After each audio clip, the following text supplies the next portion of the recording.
Well, let's go ahead and get started. This webinar will be recorded and will be available on demand following the session. But thank you for everybody for joining. As we talk about optimize, don't compromise, future-proofing security in uncertain economic times. This is going to be an interesting discussion of a esteemed panel. And so you're welcome. We promise not to PowerPoint you to death. In fact, we won't be doing any PowerPoint other than just some quick introductions from the panel. So Matt, would you like to kick us off?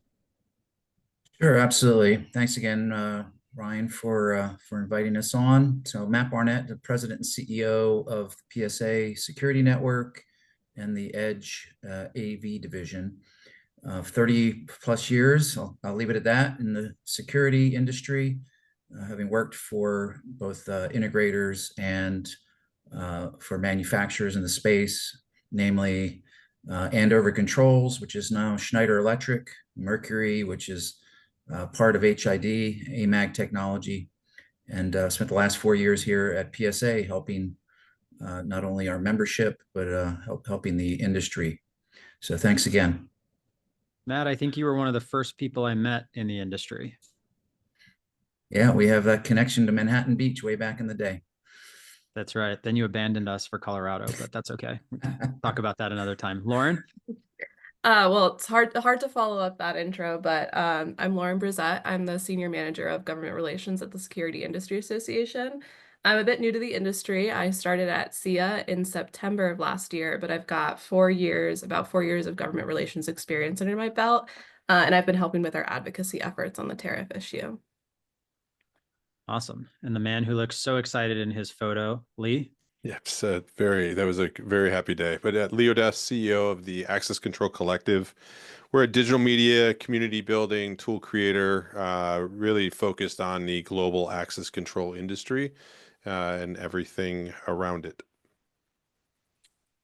Can I call you an influencer, or you just can't call yourself that? Is that how it works?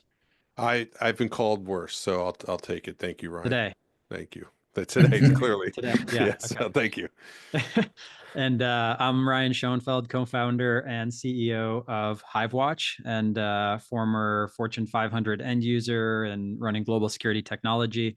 And so today I will sort of run the panel a little bit, and as much as I can offer an end user and manufacturer perspective as best I can.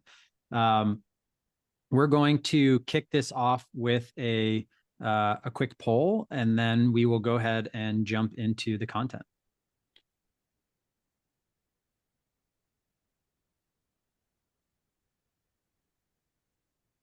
Just give everybody a minute or so to read and answer the question. For the panelists who are trying to answer, they won't let you. But we will share the responses here in just a minute.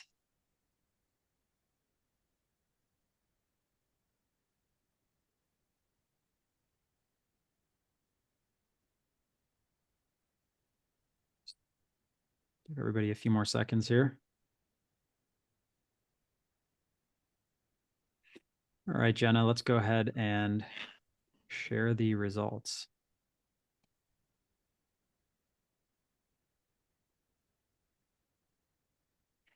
And while we're waiting for those to come up, just a housekeeping item here. If you have any questions that you want to ask throughout, I will monitor both the Q&A and the chat. Easiest is if you drop your questions in the Q&A, and we'll do our best to get to them. And if not, happy to follow up with you after. Right. Perhaps there's a technical issue with the results, so we'll try to get those up here as we go. But let's jump into it. And oh, I see the results there. Okay. So it looks like the majority is loss of profit margins in fixed price contracts. All right. For the people who said other, if you're willing, I'd love to hear in the chat what that other is, if you're willing to share. All right, Lauren, let's start with you. SIA has been doing a survey of the industry to find out more about the industry's reaction to tariff announcements. Can you talk a little bit about what SIA is doing to support the industry in the context of advocacy, your survey, and anything else that's worth mentioning? Yeah, definitely. I mean, the survey results have been interesting. We've been kind of consistently surveying throughout the process. I think I saw in the chat one of the responses here, another was that a little bit that the fear of the impact was kind of less than the impact. Which that's definitely interesting because we've been seeing that one of the biggest fears when this whole process started was kind of ripple effects from a trade war and how that would affect prices going up. It seems like kind of, throughout this period as things have kind of evened out, different negotiations have been happening, deals have been made. Luckily, it doesn't seem like we're seeing those massive impacts of a trade war or ripple effect. So that's been helpful. But, we still want to make sure that we're preserving some level of consistency in the industry. So one of the big things that SIA is actually doing is we recently submitted last month a letter to the Trump administration requesting an exemption to these tariffs for security products. So because there's no formal process right now for exemption requests, what we're doing is we're just kind of like making a really good case about why it's so important to have this, have these exemptions. We line out in that letter each specific harmonized tariff subheading that security products would fall under. And then we explain that, this is an important business sector in the United States. We support huge jobs in the United States. We have a huge economic impact in the United States. So for those reasons, it's helpful to have an exemption for these products, but also a lot of our, our SIA members, everyone on this call probably, a big thing is what we want to do is we want to provide valuable life safety and security products to consumers at an affordable price. And our ability to do that can be harmed if there's not kind of a thriving business environment for folks to move forward. And then also as increases along the supply chain, raise the cost of these products. So that's a big piece of what we're doing right now. Awesome. Matt, turn it over to you for a second for the integrator market. Number one, what are you hearing from your member base about fears or specific impacts that they're seeing to date? And then what, if anything, is PSA doing to align the membership and or support any of those issues? Yeah, great questions, Ryan. So, I think just the uncertainty and the misinformation or information that's changing so quickly is just got everybody kind of in a kerfuffle of what to do. It seems to have settled down quite a bit the last few weeks. It was just chaotic for the first 2-3 weeks, and so business is good. I mean, manufacturers that I'm talking to, business is good. The integrators. Other than some large projects, a percentage on a large project is a lot more than cost impact than a percentage on a small project. So seemingly there's been either advanced ordering because of expectations of price increases and tariffs, or customers just have pent up demand since things were very sluggish industry wide last year. And people need to get things done. So a lot of return to office initiatives, I think, are also spurring it. And we get into, June, May and June are when, K through 12 and college and universities typically do ordering because they want the work done over summer. So there's a bit of consternation about what's going on. It hasn't really impacted much yet. And on the run rate business, some large orders are not canceled. They're just being held and to see what happens. And I think in 3 to 6 months, this will all be history. Just to follow up with what PSA, we've been doing a lot of tracking. It's been an impossible mission. Even the same manufacturers with different product lines have announced different price increases and tariffs. It seems like a lot of the companies now have switched to adding a tariff line to their invoices to just doing a price increase. And our advice to our membership is, you have to take the opportunity to pass these increases on. A lot of integrators like to, try to maintain their relationship with their customers by not passing along these price increases, but it's detrimental to the long-term viability of the companies. So you need to have those conversations. We've been doing a lot of tracking from the different manufacturers that we support, but it's an endless game to try to keep it all down and accurate. Lee, you spend a lot of time traveling the world and talking to different manufacturers in and around access control specifically, but certainly, more broadly than that. What are you hearing from manufacturers in general, and are you hearing different things in different countries as you touch down there? Yeah, I mean, I think a couple things to a high level, I would say. First, it's an industry that loves predictability, like most industries do. So any areas of unpredictability cause an enormous amount of, I would say, reduction in productivity because of the amount of time is being taken away from doing other things based off of now having to have meetings about there's an entire efficiency conversation that I don't think gets talked about enough, that just in working from manufacturers before that, I could imagine the Monday morning meetings that go on where that instead of having conversations about, I don't know, maybe new product releases, this and that are now being discussed around just understanding projections and how are we going to communicate to the street, how are we going to do things like that, which again, there's only so many hours in the day. It does, I'm seeing that because I get a lot of inbounds too from people asking me, what am I seeing? What am I hearing? Enough that we've done a survey ourselves because having these one-off conversations, we're starting to basically eat up my entire day on that end. So the uncertainty part of it. I also think that in a lot of some manufacturers, they just need an excuse to have a price increase. And now they have the world's largest excuse to have a price increase. If you look at it, is not uncommon in the hardware side of our industry to see, if you look at quarterly results and the rest of it, the pricing elasticity that a lot of them have in the way that they make margins up and the rest that it works, that, if you take that, extrapolate into some of the private companies that don't have to report, price increases into the market is a normal process of what goes on in our industry. We just need an excuse to have one. And now a lot of them do have. I do find it interesting, as Matt said, there are some that are not doing this as price increase, but doing it as a line item. So that would be interesting. What I don't think will happen is those that have done a price increase, I'm curious to see, and I mean, I'm not going to hold my breath, but the ones that are going to then do a price reduction when the stuff that I would love to see or hear if that happens. If anyone sees it and do it, that would be great.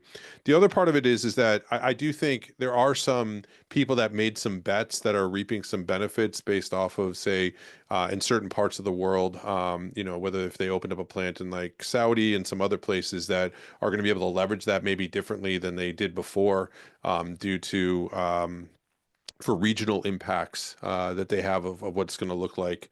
I do know that there's been a handful that have changed projections in certain areas of where they see growth in parts of the world that they maybe were expecting, like if North America was a growth market for them, of maybe putting resources to some other areas that are a bit, again, more predictable. Like I go back to the Middle East for some of these companies. That's interesting to see how they're doing. I do know there's been feedback on the acceleration of some projects of like nearshoring and things like that maybe didn't get the level of urgency that maybe now is felt. It's like, let's go kick off that project, maybe some redesign of boards and things like that we're going to be in process anyways, that they were going to go do on that end. And then I think this, I have it here as an area. I do think there's some levels, again, of some companies. And again, we're talking hardware heavily.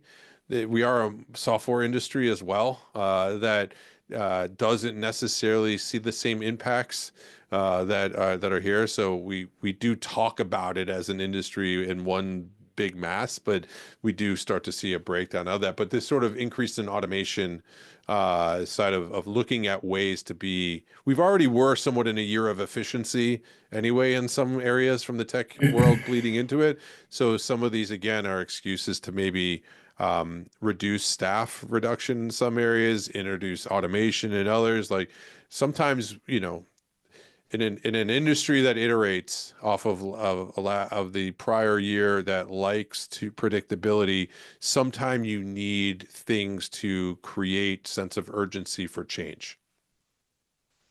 Yeah, agreed. And we're definitely going to spend some time on software, especially in and around the the end user perspective, and I think efficiency is probably the word of the year, if not a couple years. And what we're seeing across organizations in terms of trying to find some of those efficiencies from a program standpoint. Real quick, on the hardware manufacturing side, are you seeing just sort of organizations starting to think about moving manufacturing operations, or are you seeing like faster movement and adoption to nearshoring, onshoring, or is it still more like conversations? It's more conversation. I think some of them are leveraging what they've already had and thinking about ways that the products, again, just get distributed out from where that are there. Again, I bring up the example of someone who opened up a facility in Saudi Arabia, where maybe there was an idea of utilizing something of that to serve here, but just now it's a directional of where the products are going to go. There are some that I would say probably more conversations with, especially in the North American market, there isn't like an enormous amount of North American produced locks as much as there were before.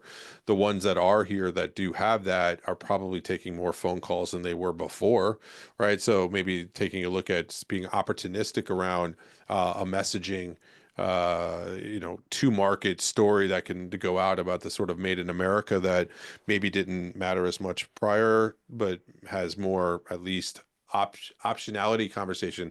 And again, I think Matt and Lauren, you brought it up. It's like there's also this undertone of like it may not matter because things could change tomorrow, right? So like I think this is where it's more conversation than it is action in a lot of places. Well, and I'll say too, like that's also one of the reasons consistency is so important is because for folks that can't hit the easy button and make those big changes, it's really important that they have these sort of exemptions across the board so that they can continue to provide their products. So I think what we're seeing from the end users is that like the reaction is very vertical specific right now, and how their specific vertical is impacted by any of this. And so some organizations in pharmaceuticals where there's potentially significant impact from tariffs, or retail where there are large importers, we're seeing changes to projects slowing down, or where there were large rip and replace projects planned have been tabled, or trying to find other ways to build efficiency in the program without these sort of hardware projects. We're definitely seeing a hard look at people cost. And I think that's across the board, not just in security. And I think, while AI is the word of more than the day to talk about, I think what's really interesting is seeing actual organizational mandates around the use of AI and technology to find efficiency. I think it was Shopify a couple of weeks ago that announced no new hires unless you can prove that technology can't do it. And I think it'll be really interesting to see how that starts rolling down to our industry and how it looks at solving security challenges. Matt, it sounds like from the integrator perspective, so far business is not down. Business is not down, and as Lee was saying earlier, I think COVID taught integrators are resilient, right? So I was amazed through COVID. They were having to, and the supply chain issues during COVID, having to go back to job sites, when it normally was like a one and done, take the equipment out, install it, and be done. They're having to go back 2 and 3 times, and somehow, through that inefficiency, they were still able to be successful and profitable. And so there has been, I think they've gotten better over time. But as you said, this is an opportunity. Every company has some dead wood that needs to be chopped. Take this opportunity to make some changes, maybe upgrade some of your staffing. And AI is still, I've gone to so many conferences, and AI is a big topic, and it's all about how to sell AI, or you should be looking at AI. It's just starting to happen. Like, what can integrator? I mean, the manufacturers are going to bring AI products in their feature set to market, right? I don't worry about any of that. It's how do we help integrators be successful? And it's just starting conversations like, you can implement this for customer service, or you can implement this to help, make yourself more efficient, but it's still very early days, right? And I can't put my thumb of approval on any of these things yet, because I haven't actually seen them work in the wild, so to speak, for integrators. And the things are moving so quickly. Some of these AI companies going to be around in 6 months or a year, just with the pace of change. So it's an interesting time, and I can't give any guidance on what they should be implementing. And we're struggling with that ourselves. How are we going to make ourselves more efficient, right? But integrators are busy right now, and I don't see that slowing down, unless something really changes in the next month or two. Yeah, we had a really interesting presentation here last week at our all hands from a speaker just talking about use of AI. And, we were looking at it across product and engineering. We're looking at it across sales and marketing. We're looking at it across account management and customer success. And not that we're removing humans from the equation. I think that's always an important part, but what are the mundane, repeatable tasks that people do that make them inefficient, and finding those things really frees up a lot of time. And if you can take an engineer and make them an engineer and a half, that's a pretty substantial impact to the organization, especially at any level of scale. Obviously, selfishly, we think about that from a GSOC standpoint, when you look at alarm volumes and number of operators and number of guards. But the problem's bigger than just that.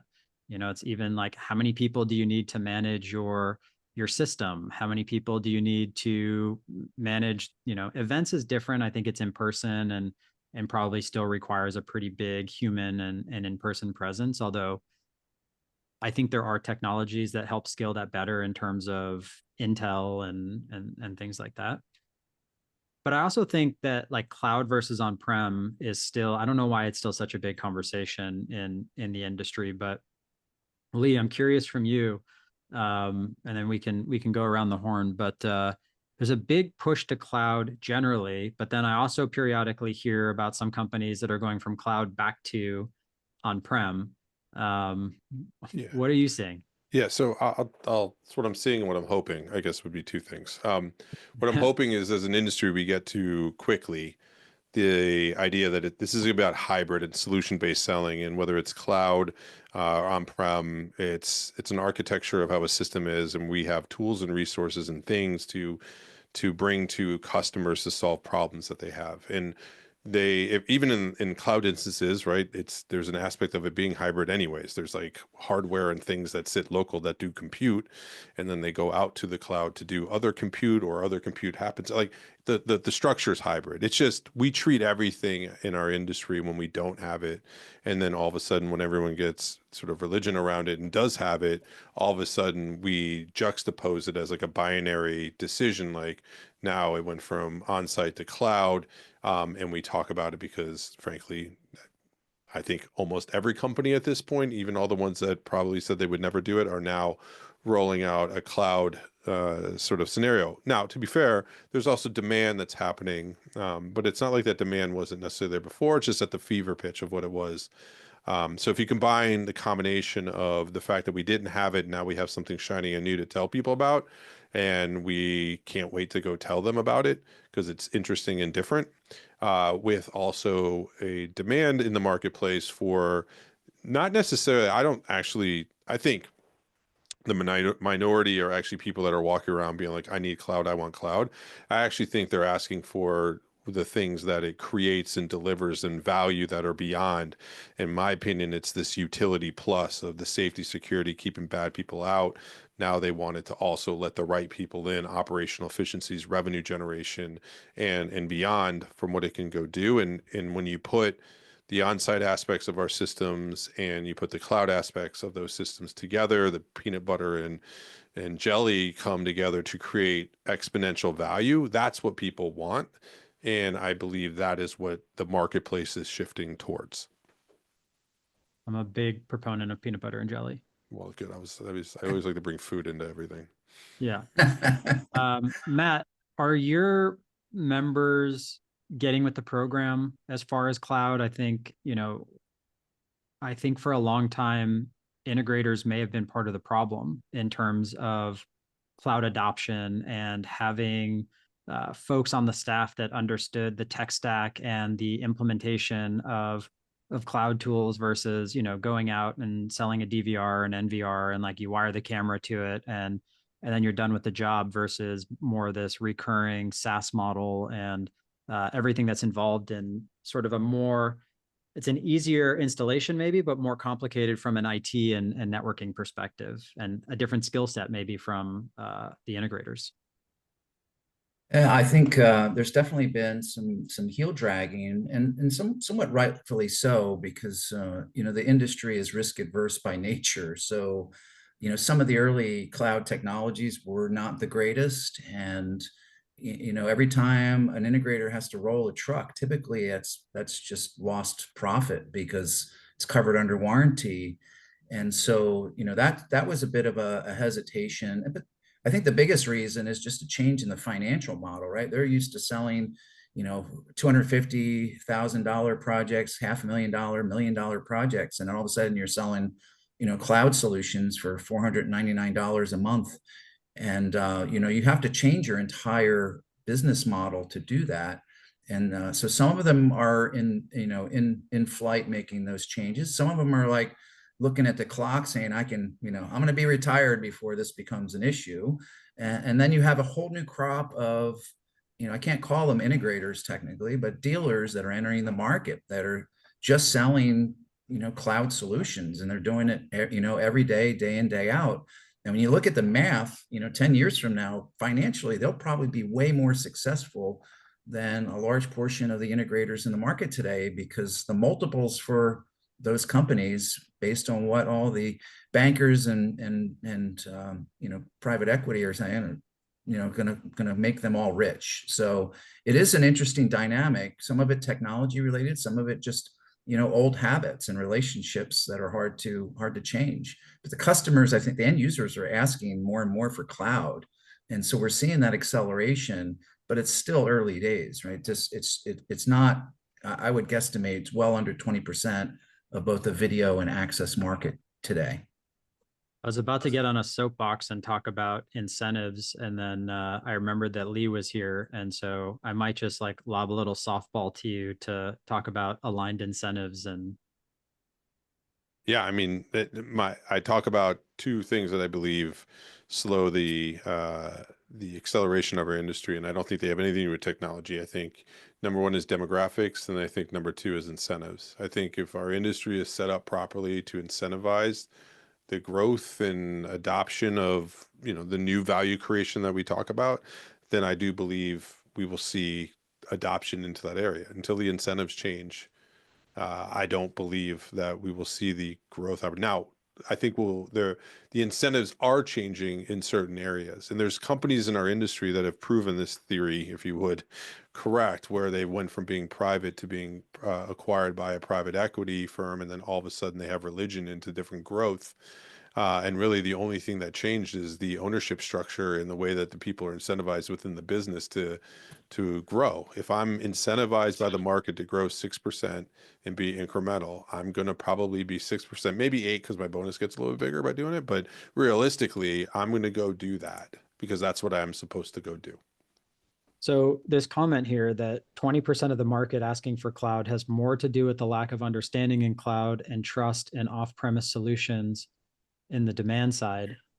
Do you agree with that? Or do you think it's more that the sellers and the folks that are pushing products to end users don't have the right incentive structures to even push those products? Or is it a trust issue? I mean, so first of all, I don't typically try to argue with Joshua, knowing Joshua. He's close I to the love stuff. arguing with Josh. I know. So my belief on that is, If you couldn't tell, Leah is trying to start stuff. yeah, that's fine. My thought is, sure, I'm sure there are areas where that is true. Now, the underpinnings of this conversation, I do agree with the fact that there's been a change in what we've defined as an industry as trust and comfort in the selection of the products that we're purchasing. That has shifted and it has changed. So I'll take that. I do believe that in a lot of cases in our industry where you have people that have who are delivering, again, like trust around keeping people safe, the methods that we've known, especially if I self-identify as being an expert in that area, and these are the things that I've been taught and certified to go do, and the rest. A lot of cases, the new stuff makes me nervous to introduce that if I'm going to be held liable for people, frankly, getting stabbed and shot and stuff like that. So I'm going to go with what I know. So yeah, so some of the old school side of thoughts are relevant and real. Like I don't discount that. I think they're being threatened currently right now with that. And as more time goes on, more and more people get used to these products, right? I remember early in my Brevo days when we would, be presenting cloud and people are like, I don't trust that. And you're like, well, how do you do banking? They're like, oh, I use this app on my phone. You're like, okay, let me explain to you what that is, right? So there's an aspect of it becoming common. That's why I talk about the four biggest things I think that are impacting our industry that take time for adoption to happen, which is the internet introduction, Salesforce introducing SaaS models to the marketplace, DARPA introducing the internet, and then COVID with an acceleration of change. Those are the four big. I'm sorry, and Apple consumerization and the impacts that it has there. Those are like the things that make the biggest. So yeah, I mean, there is an aspect of the marketplace that has a misunderstanding of cloud and trust for right reasons, and also just because it's the devil they don't know versus they don't know. All of that is true. Thanks, Josh. I want to talk about AI. Let's Jenna always makes fun of me because I'll tell people if somebody just sprinkled some AI on it. But I think, you talk about distrust. I think there's a lot of distrust in the industry, and much of it rightfully so, around AI and what products are being called AI and what is AI and what isn't AI and how you deploy it, how you use it. But in a time where efficiency is really the name of the game, I'm bullish on AI and its use, but I think in a limited scope and in a capacity that makes sense. To your earlier point, these are folks that are protecting people, and at the end of the day, you've got to make sure that your technology is not increasing risk, that it's helping you mitigate risk. Matt, start with you, and Lauren. I'm also curious from like a regulatory side, what you're hearing or what SIA is doing around AI legislation, privacy legislation, et cetera. Maybe we start there. Oh, yeah, I can definitely talk about that.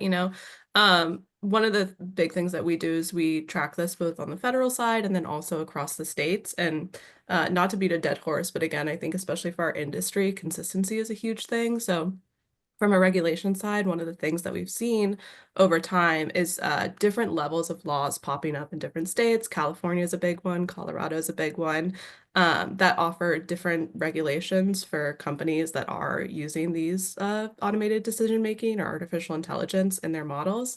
So actually this is super relevant right now because in the budget reconciliation going on at the federal level right now in Congress, one of the provisions in one of those bills would actually be a moratorium on state regulation of artificial intelligence for the next 10 years.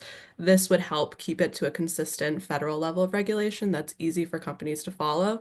Once they have those rules in place and they know how to responsibly and ethically use AI, most companies are already doing that already, but just having consistent regulations to follow could be huge for the industry. So we're tracking that very closely as it goes through the reconciliation process, and trying to make sure that we support that in any way that we can to get that through.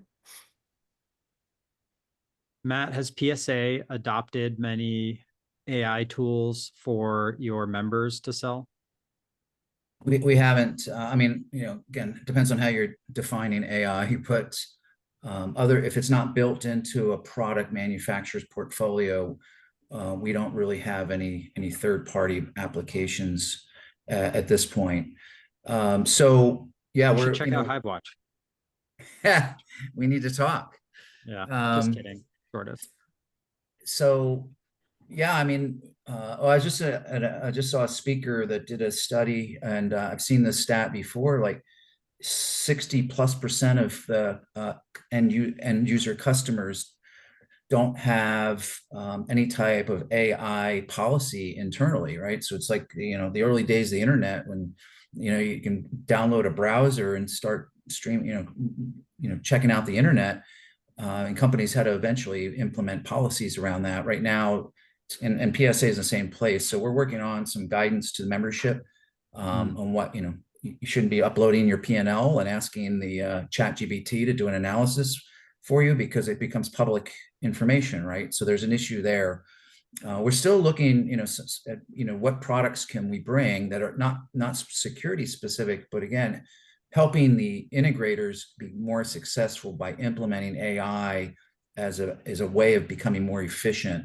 Whether that's, again, like you said, making a person, 50% more efficient, or being able to eliminate positions as you're continuing to scale, not having to add so many headcount, right? It's one of the biggest issues we have to deal with, especially in areas where we're not really bringing value, like customer service isn't really bringing value to the membership, just, copying and pasting in purchase orders. So how can we use more technology to do that and make that more efficient? So there's going to be some big changes as quickly as this happening. I don't know anybody's focusing on, how to help the integrators and how to do things with AI. Like I did see a large integrator put together their own AI tool to allow technicians to troubleshoot using their phone and an app they developed in-house with a zero code AI product, and then uploading all the manuals for all the different systems that they support. And so that's a great implementation of, what could help integrators be more efficient. But that's just scratching the surface, right? It'd be great if we can figure out how to do that efficiently and bring that type of technology to our membership. Yeah, I think, Lauren, your point on lack of standards is a really important one, and one that we run into a lot across the end user base, where, one of the questions we get all the time is around facial recognition and biometrics. And the reason that we're not doing anything with biometrics and we have nothing on our roadmap involving biometrics is that most of our customers are global organizations, and the lack of standards that exist across the world make it almost impossible for a company to roll that technology out. Because even in the US, there's different use cases in states like Illinois, for example, and even within different cities and counties within some states. And so when you look at like enterprise grade or enterprise scale technologies, I think those are really important regulatory hurdles that the company has to get over. I think we're also finding, I think we're at the stage where AI within organizations was a little bit of the wild, wild west. And now we've got these AI governance committees within organizations, and maybe overcorrected a little bit right now and gone from nothing to too much. And I think they'll probably find some happy middle ground. But I think I know that there's a huge amount of education, at least for us, that goes into selling AI to some of these big organizations, where we get sort of generic questions a lot of times like, is there generative AI in the product? The answer is yes, but that's actually not the question that you're trying to ask.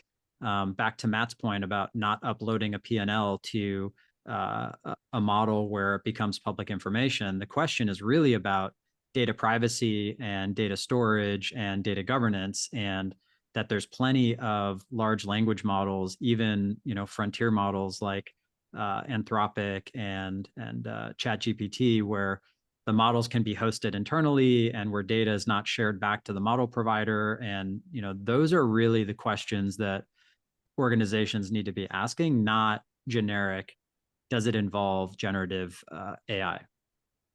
On that note, I want to turn to a question that we got, not just because it shouts out HiveWatch, but we'll take that. One of the biggest areas for optimization is the leveraging of agentic AI, something that HiveWatch is leading the way on. However, most solutions are standalone AI tools. Why aren't we seeing the large product suite manufacturers like Verkada, Genetec, et cetera, creating agentic AI approaches? It seems like the Apple-like security company models are ripe for this type of approach. Lee, I'm guessing you're going to take the first stab at that. Yeah, I have a thought on this.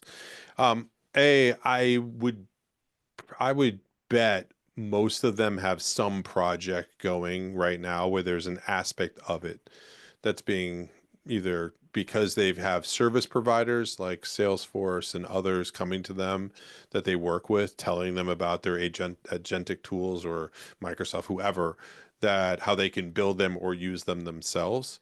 And I gotta believe it will start to go and show up in the product. It may be in some areas that we're not familiar, like obvious, but or maybe obvious. Like you can imagine, I remember when Zendesk first came out in our industry, and it was revolutionary, right?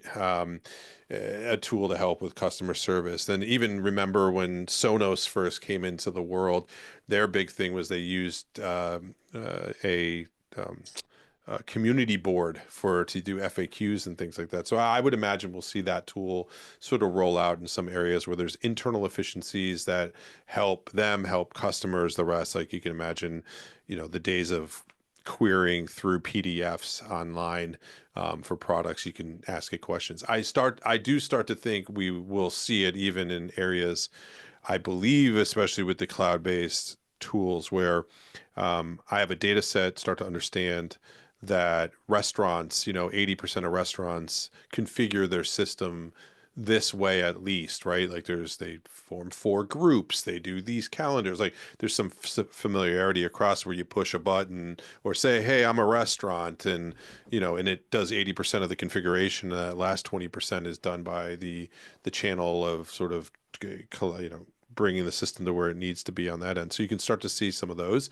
You are starting to see it in areas that are building on different platforms. Like, again, I bring up ServiceNow, and they've been the one that's been the most vocal that you see. Recently had a show, full disclosure, my wife works there. I know nothing about it, but I just want to state that. But you see, like with the guys, some other companies, I'll be mindful of on mine, was welcomed here by you, that are building some of those things on those platforms to do some form of automation that you see. You can mention Bearing. Yeah, Bearing. Okay. I don't know. I'm just, playing along. Jason's a great founder. Yes. So like what Bearing's doing on that end, that's interesting, right? It's somewhat disconnected from specifically Genetec or Verkada, but works with those systems to bring the level of that. So I just think it's a moment of time. And I think you'll start to see it. You'll see third parties. You saw Acre actually acquire Rex with the entire vision around this, right? I'm seeing some more messaging from some people that broke off from Honeywell, for instance, that are building their own type of tool. So I think we're just early, Joshua. I mean, I think that's got more to do with it than anything. Give Don a shout out. We're excited for his new tool. Yeah. So Don. Yep. This is an industry conversation. It's fine to mention even competitors. Just being fair. I'm just being, mindful. It's all good. Matt, Lauren, anything to add there? Well, I think, as you're saying, I mean, all the manufacturers have a long list of engineering priorities, right? They're not just sitting there waiting for the next thing to do. But I was reminded, I found this book on my bookshelf by Bill Gates back in like the early 90s called The Road Ahead. And he talked about, that Microsoft just stopped everything they were doing in the early 90s and said, if you're not building products around the internet, your product is going to be canceled. And I don't think they'd be around today if they didn't pivot and make that massive change in direction. Because they were just keep going down the road of doing the Office suite of products, and that really changed the world to a certain extent with the browser and then everything built around where we are today with Office 365. So a lot of these companies are going to have to make those hard decisions because you have customers that are waiting for feature sets that you had promised them, a year, 18, or some manufacturers, 5 years ago, and they're still waiting. And you're going to have to say, we're going to put, there's only so many engineering dollars. You're going to put the investment into making big changes when it comes to AI in your platform. Or again, this could be yet another feature set that some companies are just going to be left way behind. And I think it makes it harder, make it easier for end users to make those decisions about changing platforms when some of the manufacturers just have not gotten on board with introducing AI into their platforms. Ryan, could I just one thing on that? Like, and Yeah. Matt, that what you're saying struck me as saying, was like, why wouldn't you? Like, Why wouldn't you? no, I'm not saying you specifically. I'm saying like No, you, the industry you of like when I look at some things where unlike making a decision on a protocol that is specific for a project, or when you look at this type of a thing, like there's a conversation of, I mean, I think it's inevitable. It's a question of when, in a lot of cases, like what you're saying, Matt. Like this is a little bit different in my opinion on like whether people should adopt cloud or not. Like I just think this, to me, it's like when you look at the impacts it can have in different areas, and without getting sort of religious around, is AI just marketing or is it automation? And like people want to have, revisionist history about certain things that are probably fun to talk about over coffee and beers and stuff. But like when you look at some of these things, just seeing the impact that it has on my business, I could only imagine what it would have on a organization that had, large amount of people that are looking to do a bunch of mundane tasks, or the ability to service customers in a way that is more natural and organic and self-sufficient. Like it's just, if we didn't have, like, I feel like, again, I use this a lot, but I feel like if we took that, I think it was the neuralizer or whatever from Men in Black that they talk, and you like zap your head. And like, if we did that, we would wake up and be like, yeah, of course we're doing this. Why wouldn't we do this? Like, we just would. But there's like, Well, my favorite answer, because that's the way it's always been done. and that I think is more of like, of some of the things that have been, some of the things that have been features of our industry will start to become bugs as things change. And this might be one of those areas where this idea of wait and see. Now, I'm not saying just go, total whole hog and like go crazy and be stupid about it, but not having the high level of curiosity that this tool is forcing you to have is a bug. great. And to answer your question, Lee, I mean, just what I've experienced running companies with engineering departments is they have their list of priorities that are, somewhat related to what customers had asked for. And then there's certain things they have to do to keep up with cyber or other things. And then there's this, they'll hire somebody or they'll assign somebody and go sit in a corner and play with AI for the next 9 months to a year, and they won't take it seriously until somebody comes to market with something and they go, wow, look at how crazy that is. And then all the money rushes in. But in my opinion, they should be taking 30-40% of their engineering budget and go, we're going to build something that's heavily AI centric in our product, and figure out, what they can bring to market as a minimum viable product, and then make it, enhancements, because it is going to be changing quickly. But that you also though mentioned something that I think is an incumbent way that has been done, which is true. But like as we look at also how things are changing and being done, there's always this belief in our industry that the company has to do everything, and you do have to have that roadmap. Where if we look at some of the just the tenets of what happens when the architecture shifts, and really the expectations of the customer too, as we shift more of to an enterprise software industry versus just a pure based high security, is that some of this is that we just need to get out of the way of some people taking APIs and creating solutions. Doesn't mean that you give it away for free either. But there's been many models that have shown outside of our industry that you don't have to build everything yourself and wait for the roadmap. The definition of enterprise is shifted, and some of it is also the speed of which we develop and create solutions. Now, people would say, yeah, but we're life safety. And I would say, yeah, I know. Doesn't mean that we still can't go do it. And it's actually why I think I look at these cybersecurity companies that are also doing life safety, right? Like they are, like they're hardening systems. Like, they're making sure planes don't fall out of the sky. They're making sure that water doesn't get ruined. Like they're doing things that are also life safety, and they're looking at Can we some of the send them ways that over we to Newark? no, no, but I guess it was timely. But they're doing. I think you killed my train of thought. Bravo. But no, but they're doing things where they're looking at the way that we build, and they're saying, yeah, I know, I do critical Yeah. infrastructure as well, but the way we build and the way we do is just different. And maybe we need to change some of the ways we build and the way we do also. So Don't disagree. I think a lot of it I is, didn't think this is long priority list. This is what customers And it's the same thing. We can't do a 5-year strategic plan on business anymore because business is changing too rapidly. And I don't, if you say that this feature is going to take a year to 18 months to build and implement, then you should probably be looking at a different feature, right? It's too long. If you're looking at the tech space and in particular any of the big AI companies, like they're rolling out entire new product suites every month. You know, the idea that a product can take a year to 18 months to build is so obsolete. Just organizations can't work that way anymore. It's especially in a world where efficient is the word. And I'm curious, you know, now that we're sort of aligned that AI is here to stay, that obviously it's got a place in the organization. Like, what are some things that the organizations we think can actually do to find some efficiency leveraging tech? I mean, well, first thing to say is everybody should be playing with AI, you know, themselves. I mean, you know, I'm still waiting for Microsoft or somebody to make my inbox become more efficient.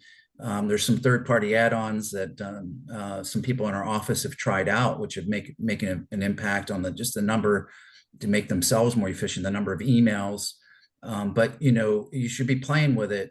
And again, you know, from a company perspective, I'm still waiting. I've had a couple of third-party developers reach out. Some previous AI company that was sold to a video company is now out there trying to do productivity AI tools for systems. And so we're looking at that, but it's really early days because again, you know, these guys are gonna be around in a year, and what happens? You implement the software and the developers are gone. It's going to be a bit of a challenge. We're running into it with caution. We're not walking into it. We're running into it with caution. I think there's a couple interesting questions here that we'll close to end on, but I think talent is a really interesting thing to come back to. And our industry for a long time has been full of a lot of the same folks, and it's something I know that we've been very conscious of in our recruiting efforts to gather people from outside of the industry. But Lauren, maybe on behalf of SIA, like what is SIA doing to help attract new talent into the industry, whether it's a focus on STEM, but really just bringing outside perspectives and innovators and technologists rather than kind of the old guard that's been around for a long time? Yeah, well, I know that my colleague Katie, she runs a great program that we work on, the Rise community for young professionals. That's a huge thing that SIA is doing, and honestly, all of my interactions with that community, it is some of the most dedicated, really innovative, creative people you'll ever meet. And so, you know, getting to get those folks to networking events, making sure that they're, you know, getting the right tools and resources to be super effective at their companies.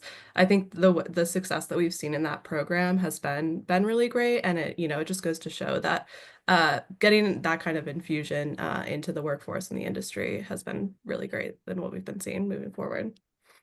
And if I'm not mistaken, between Lee, Matt, and I believe are all mentors for that program. Mm-hmm. Yeah, the time mentoring program. Yep. You also have FAST, the Yeah, we have Foundation FAST for the as well. Acceleration of Security talent. Talent. Mhm. Sorry, Yeah. talent. Can't keep up with all the Yeah. acronyms. And I can even say from a regulatory perspective too, you know, we're constantly looking at labor in the marketplace. We're working on different kind of workforce development things that would be good for us, you know, projects like making sure that 529 programs can be used for trade schools and getting those folks, hopefully getting a bigger labor pool in the United States from programs like that. So. And I would disagree with that comment with that question that came up that, you know, the industry doesn't attract, when it comes to engineering talent, I don't, you know, as far as software and hardware engineers, I don't think that's an issue for the manufacturers in the space. I think it's just an allocation of dollars. Most manufacturers do not put a lot of money into R&D in this industry, with exceptions, of course. But it's not because they can't afford to hire, or they can't find engineers. It's just that they're not spending the R&D dollars. You would be surprised at how small the engineering departments are for some of the major manufacturers in this industry. All right, so let's get some money into R&D. I wanted to to end real quick, I'd be remiss if I didn't mention what HiveWatch is. And so for those new folks that are joining us and not aware, HiveWatch is an operating system for security operations centers. We do have an AI operator that helps with all the monotonous alarm clearing and alarm overflow that really plagues security operations centers and their ability to scale. But connecting disparate systems together, which is a big point of inefficiency within these programs, is something that we focus on as well, and tying together guard programs, incident management, case management, dispatching, escalation to police, fire, EMS, et cetera. So if you do have any questions or want more info, hivewatch.com or find us on LinkedIn. I do want to take this opportunity to thank all of our panelists for joining today and providing their insights, and for all of you that joined and participated and submitted questions, comments, feedback. So thanks again, everybody. Take care. Thanks.